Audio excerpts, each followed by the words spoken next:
नमस्कार दोस्तों, सभी आयुर्वेद वैद्यों को हमारा नमस्कार है और चरक संहिता का सूत्र स्थान अध्याय 6 में ऋतुकाल के बारे में बताया गया है, जिसमें ऋतुचर्या अध्याय के बारे में मैं आपको बहुत ही कम समय में पूरा कवर करने का प्रयास करूँगा। आप अगर इस वीडियो को देख लेते हैं, तो आपको ऋतुचर्या पढ़ने की आवश्यकता नहीं है। मैं इसमें इम्पोर्टेंट क्वेश्चन भी बता दूँगा कि कौन-कौन से इम्पोर्टेंट क्वेश्चन्स इस चैप्टर से आते हैं। ये आपको फर्स्ट ईयर और स्वस्थवृत्त यानी कि सेकंड ईयर में भी ये आपको काम आने वाला है और ये बहुत ही इम्पोर्टेंट टॉपिक है और ऋतुचर्या समझना आपके लिए उतना ही ज़रूरी है जितना कि आपको दोषों के बारे में नॉलेज होना ज़रूरी है। सबसे पहले समझिए कि इसकी जो अष्टांग हृदय में ऋतुचर्या दिया है और चरक संहिता में ऋतुचर्या दिया है, तो हम चरक संहिता के अगर अनुसार देखेंगे, तो अष्टांग हृदय का भी हमारा कवर हो जाएगा। तो चरक संहिता के सूत्र स्थान अध्याय 6 में जो है, ये इसके बारे में बताया गया है। मैं सबसे पहले आपको एक ट्रिक बता रहा हूँ, जो आप एक बार देख लीजिए कि ऋतु के अनुसार कौन से रस जो है वो प्रधान रहती है और उस समय प्राणी का बल कैसा रहता है। तो यहाँ पे सबसे पहले आपको पता होना चाहिए कि टोटल ऋतु कितने बताए गए हैं, 6 बताए गए हैं। शिशिर, वसंत, ग्रीष्म और वर्षा, शरद, हेमंत ये आपको याद करना है। ये आप अगर 3-4 बार 3-3 करके पढ़ेंगे तो याद हो जाएगा और इसको याद करने का तरीका भी 3-3 में डिवाइड करके ही करिए। जैसे कि मैं आपको यहाँ पे बता रहा हूँ उसी तरीके से आप अपने नोट्स में लिख लीजिए कि इस तरीके से आपको याद करना है। सबसे पहले समझिए कि शिशिर, वसंत, ग्रीष्म में कैसे काम करता है ये। अगर आपको रस इसमें याद करना है तो सबसे पहले आपको यहाँ पे नीचे से ऊपर की तरफ आना पड़ेगा। यानी कि अभी आपने याद कर लिया शिशिर, वसंत, ग्रीष्म, वर्षा, शरद, हेमंत। तो आपको हेमंत से ऊपर की तरफ अगर जाएँगे, जैसे यहाँ पे रस आपको पता है कि 6 रस होता है और 6 रस में मधुर, अम्ल, लवण, कटु, तिक्त, कषाय होता है। तो आपको नीचे से ऊपर की तरफ जाना है।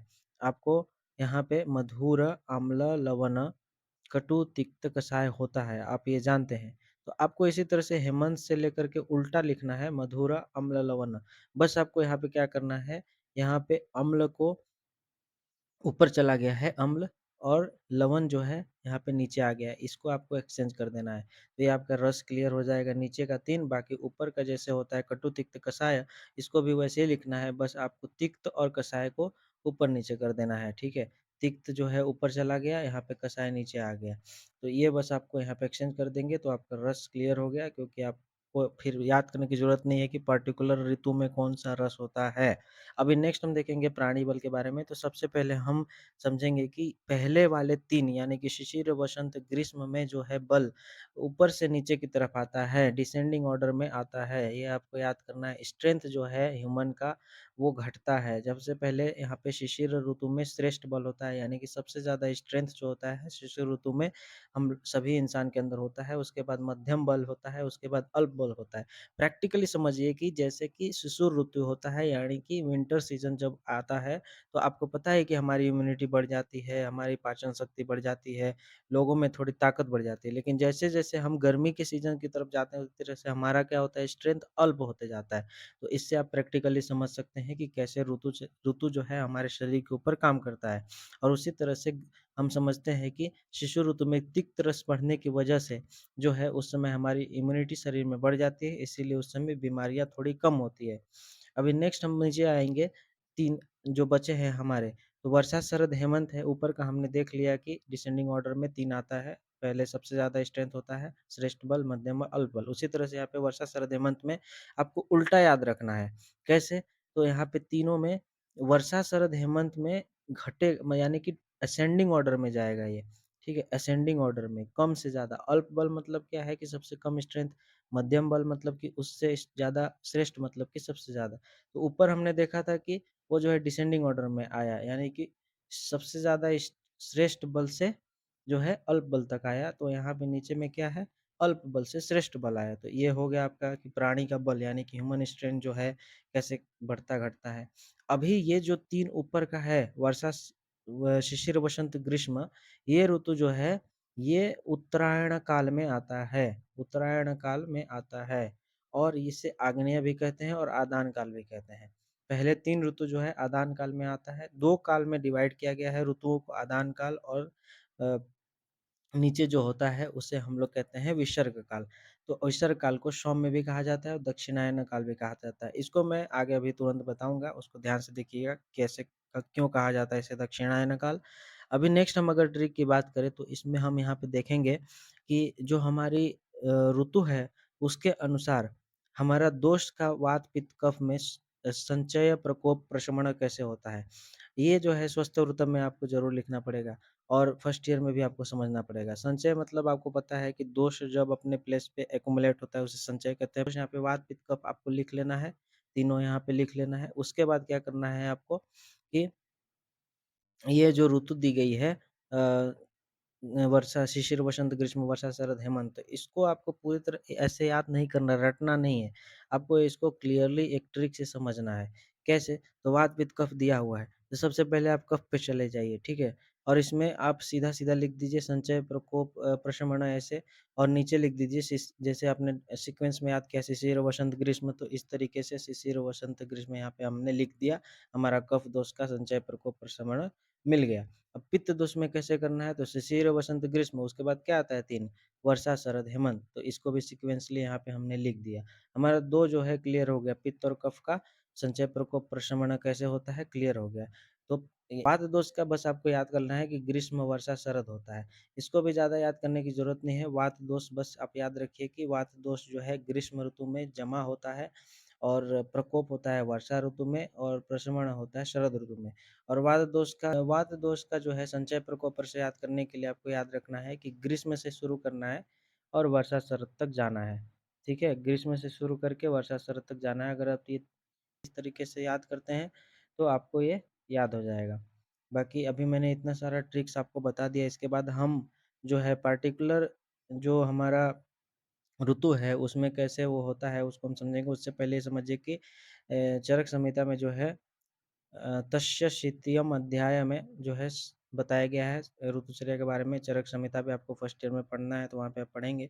षड ऋतु जो है बताया गया है। षड मतलब होता है 6 ऋतु मतलब सीजन और 2 काल बताया है। जैसे मैंने आपको बताया था कि आदान काल होता है एक होता है विसर्ग काल, ठीक है? आदान काल में 3 होते हैं शिशिर, वसंत, ग्रीष्म, बाकी 3 जो बचे विसर्ग काल में जाएँगे वर्षा, शरद, हेमंत। और आदान काल में और वसंत कैसे जो है उसकी तिक रस होती है, अल्प दोष होता है कि मध्य बता दिया था, तो यहाँ पे रिपीट करने की आवश्यकता नहीं है। आप ऊपर से जो मैंने ट्रिक बताया था उसी से उसमें लिख दीजिए। बाकी अगर देखेंगे तो आदान काल और विसर्ग काल का आपको जो है 3 मार्क्स का क्वेश्चन पूछने के लिए आ सकता है डिफरेंशिएट करने के लिए और बाकी सभी जो ऋतु है उसके बारे में लिखने के लिए अलग से पार्टिकुलर आ सकता है या फिर सभी के बारे में आप थोड़ा-थोड़ा लिखने के लिए 5 मार्क्स के लिए आता है। या फिर सभी के ऋतु में क्या पथ्य अपथ्य करना चाहिए वो 5 मार्क्स के लिए आता है, तो वो मैं आपको बता दूँगा। आदान काल में सबसे पहले देखिए कि इसका मतलब होता है कि पीरियड ऑफ लो न्यूट्रिशन और एब्ज़ॉर्प्शन मतलब कि ताकत कम होती है, विसर्ग काल में ताकत बढ़ती है, तो period of nutrition and liberation, ठीक है? और आदान काल में 3 आता है, शिशिर, वसंत, ग्रीष्म, विसर्ग काल में 3 आता है, वर्षा, शरद, हेमंत। ये डिफरेंशिएट 2 हो गया, तो ये 2 पॉइंट हो गए। तीसरे पॉइंट में आपको लिखना है कि आदान काल में सूर्य उत्तरायण होता है, इसीलिए उसको क्या कहा जाता है? उत्तरायण बोला जाता है। सूर्य जो है उत्तर दिशा की तरफ बढ़ता है, तो उसको उत्तरायण कहते हैं। जब सूर्य दक्षिण दिशा की तरफ जाता है, तो उसे दक्षिणायन कहते हैं। ठीक है? सूर्य दक्षिणायन इसमें लिखिए सूर्य उत्तरायण। तो ये अगर आप कन्फ्यूज़ होते हैं, तो यहाँ से याद रखिए कि आदान में आ रहा है, तो यहाँ पे सूर्य उत्तरायण में आ रहा है। तो और सेम-सेम है इसीलिए हम यहाँ पे उत्तरायण में यानी कि सूर्य उत्तर दिशा में जाती है उसे सूर्य उत्तरायण कहते हैं और आदान काल में अतिरुक्ष वायु होती है और इसमें रुक्षता नहीं होती है, वायु में रुक्षता नहीं होती है। आदान काल में आग्नेय होता है क्योंकि सूर्य जो है वो ज़्यादा प्रकाशित होता है, सूर्य में ज़्यादा मतलब उसकी गर्मी की वजह से और इसमें क्या होता है सौम्य मतलब होता है शीतलता, ठंडा। चंद्रमा बल जो है आदान काल में घटता है, बल क्षीण होता है और चंद्रमा बल जो है बढ़ता है किसमें? विषर काल में। सूर्य बल जो है वो बढ़ता है किसमें? आदान काल में। सूर्य बल कम होता है, क्षीण होता है, यानी कि ये विसर्ग काल में होता है। मनुष्य का बल भी जो है आदान काल में घटता है, मनुष्य का बल जो है विसर्ग काल में बढ़ता है। तो ये सभी पॉइंट अगर आप लिख देंगे तो 3 मार्क्स आपको फिक्स कन्फर्म्ड है। नेक्स्ट अगर हम यहाँ पे देखेंगे तो पार्टिकुलर जो हमारा ऋतु है उसके अनुसार देखेंगे तो सबसे पहले हमने बोला था आपको कि सबसे पहला जो ऋतु है वो है शिशिर ऋतु। ठीक है? तो शिशिर से ही स्टार्ट करते हैं हम। तो हेमंत ऋतुचर्या में जैसे बताया गया है उसी तरह से हमको शिशिर के बारे में पढ़ना है। लेकिन यहाँ पे सबसे पहले देखेंगे कि हेमंत में क्या बताया गया है। तो हमको शिशिर का भी पता चल जाएगा। तो हेमंत में क्या-क्या पथ्य आहार यानी कि क्या-क्या हमको खाना खाना चाहिए हेमंत ऋतुचर्या हेमंत ऋतु जब आती है, तो स्निग्ध पदार्थ का सेवन करना चाहिए। क्यों? क्योंकि इसमें रुक्षता बहुत रहती है। मैंने आपको ऊपर ही बताया था कि रुक्षता हेमंत ऋतुचर्या में ज़्यादा रहेगी, आदान काल है ना ये, इसलिए। और अम्ल रस रहता है। अभी रस के बारे में मैंने आपको ट्रिक में बता दिया, तो आपको इसकी ज़रूरत नहीं है। अब अम्ल रस आपको खाना है, लवण रस खाना है, अनूप मांस का सेवन करना है, मदिरा का सेवन करना है, क्योंकि ठंडा मौसम है, थोड़ा उष्ण वाले चीज़ को आपको सेवन करना है, गरम जल पीना है, गरम तेल वगैरह का प्रयोग करना है, ईख के विकार, उष्ण जल का देखिए यहाँ पे सेवन करने के लिए सभी गरम-गरम चीज़ें जो होती हैं, वो आपको मांस वगैरह में गर्मी ज़्यादा होती है, तो ये सभी चीज़ें जो उष्णता को बढ़ाए यानी कि लवण रस और अम्ल रस क्या बढ़ाता है? उष्णता को बढ़ाता है, इसलिए हम यहाँ पे जो है इसको सेवन करेंगे खाने के लिए और ऐसा काम भी करेंगे, ऐसा विहार भी करेंगे कि जो हमारा क्या करे, गर्मी को बढ़ाए यानी कि हेमंत ऋतु में ठंडा का मौसम होता है इसलिए।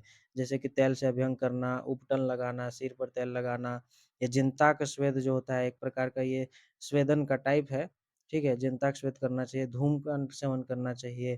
फिर जो है कि यहाँ पे शरीर को ढक कर के रखना चाहिए गर्म कपड़े से, अगर का शरीर पर लेप लगाना चाहिए, अगर क्योंकि उष्ण गुण वाला होता है, नारी आलिंगन करना चाहिए यानी कि मैथुन करना चाहिए और यथेष्ट में मैथुन देखिए यहाँ पे लिखा हुआ है। बाकी अगर आप देखेंगे कि अपथ्य आहार विहार यानी कि क्या-क्या नहीं करना चाहिए, तो अपत्य आहार विहार में वातवर्धक एवं लघु अन्नपान सेवन नहीं करना चाहिए, हल्का खाना-पीना नहीं, ठंडा चीज़ का सेवन नहीं करना चाहिए, हमें धुले हुए सत्तू नहीं खाना चाहिए, ये सभी जो है अपथ्य है इसका। और शिशिर ऋतुचर्या हेमंत ऋतुचर्या के जैसा ही आप लिख दीजिए तो वो क्योंकि सेम ही होता है क्योंकि ठंड का ही मौसम होता है। स्पेशल नोट में मैंने यहाँ पे मेंशन किया है निवात होता है किसमें शिशिर ऋतुचर्या में। निवात यानी कि तीव्र वायु रहित, हवा ज़्यादा नहीं चलता है तेज़ से, उष्ण गृह में निवास करना चाहिए। ठीक है? उष्णता वाली चीज़ें, ठंडा का मौसम है इसलिए। बाकी अपत्य आहार-विहार में कषाय, कटु तिक्त रस का सेवन नहीं करना चाहिए, वातवर्धक आहार-विहार नहीं करना चाहिए, वात बढ़ेगा, शरीर में वात की बीमारियाँ बढ़ेगी, शरीर में दर्द वगैरह बढ़ेगा। इसलिए कहा जाता है कि ठंडे के दिनों में शरीर को ढक के और ठंडी हवा में नहीं जाना चाहिए, नहीं तो शरीर में दर्द, सिर में दर्द होना चालू हो जाएगा। अभी हमारा 2 ऋतु हो गया यानी कि शिशिर और हेमंत हो गया, ऊपर सबसे फर्स्ट और सबसे लास्ट हो गया। अब शिशिर के बाद हम पढ़ेंगे वसंत। जैसा कि सीक्वेंस है। तो शिशिर वसंत में अगर आप यहाँ देखेंगे वसंत ऋतुचर्या तो सबसे पहले वसंत ऋतुचर्या में हम देखेंगे क्या-क्या खाना चाहिए पत्ते आहार। तो जौ खाना चाहिए, गेहूँ खाना चाहिए, खरगोश का मांस खाना चाहिए, लावा खाना चाहिए, सफ़ेद तितिर का मांस खाना चाहिए, ठीक है? सिद्धू और माधवी का पान स्त्रियों और उपवासों के यौवन का अनुभव यानी कि मैथुन करना चाहिए और कफ को दूर करने क्योंकि कफ यहाँ पे क्या रहता है? जैसा कि मैंने आपको बताया था कि वसंत ऋतुचर्या में यहाँ पे कफ जो है बढ़ कर के तो वो अपना जो है उत्क्लेश हो जाता है, यानी कि वो पूरी तरह से एक्युमुलेट होने के बाद बाहर आने लगता है, इसलिए उसको वमन करके बाहर निकाल देना चाहिए।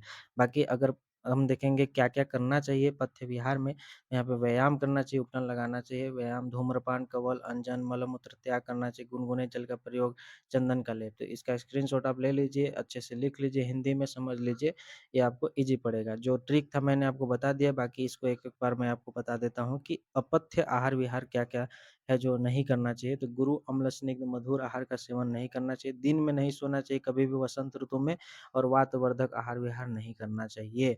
क्यों नहीं करना चाहिए? तो क्योंकि यहाँ पे अगर आप देखेंगे तो वातवर्धक आहार-विहार करेंगे वसंत ऋतु में, तो यहाँ पे अदान काल होता है और ये अति रुक्ष वायु रहता है, तो रुक्षता गुण जो है वात का है, तो वात को और बढ़ाएगा, शरीर में जो है वात के जो भी व्याधियाँ होती है वो और बढ़ेंगी। उसके बाद हम पढ़ेंगे शिशिर, वसंत, ग्रीष्म। तो ग्रीष्म ऋतुचर्या पढ़ेंगे तो पथ्य आहार इसमें क्या-क्या है तो मधु रस का सेवन, शीतवीर्य क्योंकि यहाँ पे ग्रीष्म ऋतु है ना तो ठंडा-ठंडा चीज़ों का सेवन करना चाहिए बस इसको आप देख लीजिए। अन्नपान है, चीनी के साथ शीतल जल का सेवन करना, जांगल पशु-पक्षियों के मांस रस, घी, दूध, चावल ये सभी सेवन। क्या-क्या पथ्य विहार है तो शीतल कमरे में रहना, चंदन का लेप लगाना, मोती मणि का सेवन, शीतल दान, शीतल जल, शीतल पुष्पों का सेवन करना चाहिए। ये सभी कॉमन चीज़ें हैं जो आपको याद रखना है कि ग्रीष्म है तो शीतल चीज़ें। क्या-क्या नहीं करना है वो आपको बस याद करना चाहिए। व्यायाम नहीं करना चाहिए, उष्ण मेवे का सेवन नहीं करना चाहिए, लवण, आम्ल, कटु रस। ये रस का थोड़ा आप देख लीजिए कि लवण, आम्ल, कटु रस नहीं करना चाहिए और मैथुन नहीं करना चाहिए। मदिरा यानी कि दारू का सेवन करेंगे वो गुण से उष्ण होता है तो वो गर्मी को और बढ़ाएगा। नेक्स्ट हमारा ऋतु जो है वो है वर्षा ऋतुचर्या, इसमें पथ्य क्या-क्या खाना चाहिए? तो खान-पान चीज़ों में मधु का रस सेवन और रस में अम्ल रस वाले स्नेह द्रव्य का प्रयोग, क्योंकि यहाँ पे रुक्षता बहुत होती है। पुराने जौ का चावल का प्रयोग, जांगल, पशु-पक्षियों का मांस और मूँग में सकृत जूस और यहाँ पे आकाश का जल यानी कि जो बाहर बारिश हुआ पानी रहता है, कूप या सरोवर का जल का सेवन करें। पथ्य विहार में क्या है? तो पथ्य विहार में अगर यहाँ पे देखेंगे तो प्रघर्षण, उद्वर्तन, जो पाउडर से मसाज होता है उसे उद्वर्तन कहते हैं, ठीक है?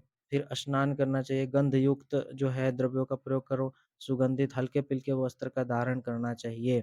अपत्य क्या-क्या नहीं खाना करना चाहिए? तो जल में झूला सत्तू घुला सत्तू का नहीं पीना चाहिए, दिवा स्वप्न नहीं करना चाहिए और अवश्य नदी का जल में जो है कि क्या नहीं करना चाहिए? स्विमिंग नहीं करना चाहिए, व्यायाम नहीं करना चाहिए, धूप में नहीं बैठना चाहिए और मैथुन नहीं करना चाहिए। और शरद ऋतुचर्या अगर देखेंगे हम यहाँ पे नेक्स्ट हमारा जो है पथ्य इसका क्या-क्या है? मधु, लघु, शीतल, तिक्त रस युक्त आहार का सेवन, पित्त यहाँ पे बढ़ा हुआ रहता है इसलिए पित्त शामक अन्नपान मात्रा पूर्वक सेवन, लावा और यहाँ पे जो है सरब और खरगोश जैसे मतलब 2 जानवरों का नाम याद कर लिए कि इसका मांस का सेवन करना चाहिए और विरेचन एवं रक्त मोक्षण जैसी जो हमारा पंचशोधन है वो करना चाहिए।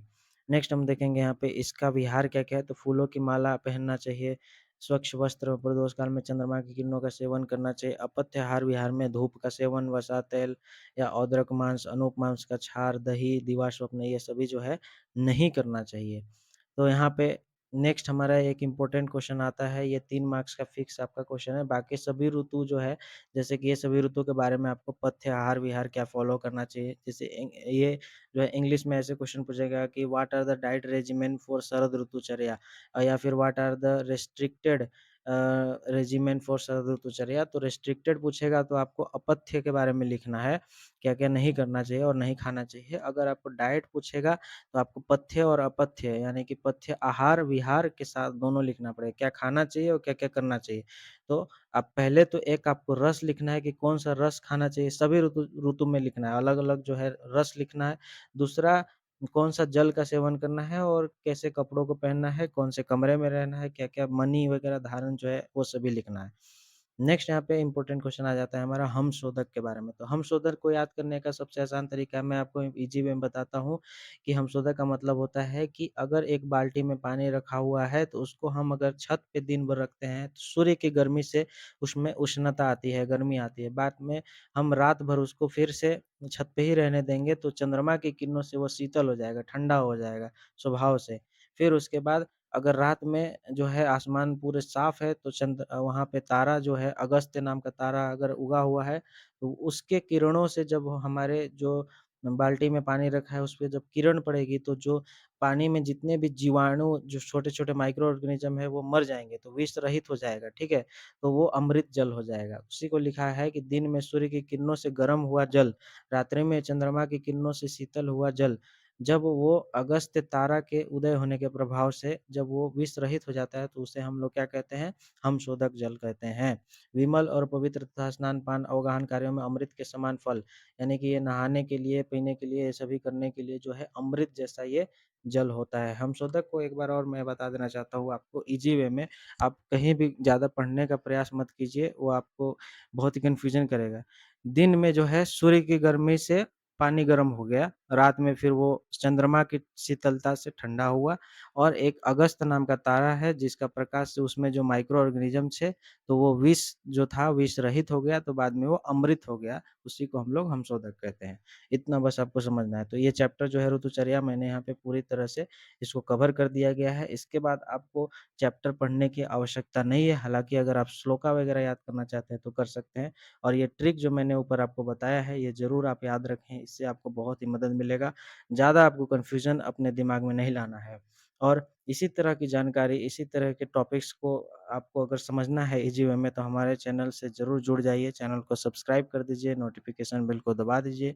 और दूसरी बात कि अगर ये वीडियो आपको पसंद आया, तो अपने दोस्तों को शेयर कीजिए और वीडियो को लाइक ज़रूर कीजिए। धन्यवाद, मिलते हैं किसी नए टॉपिक के साथ, एक नए ट्रिक के साथ। धन्यवाद।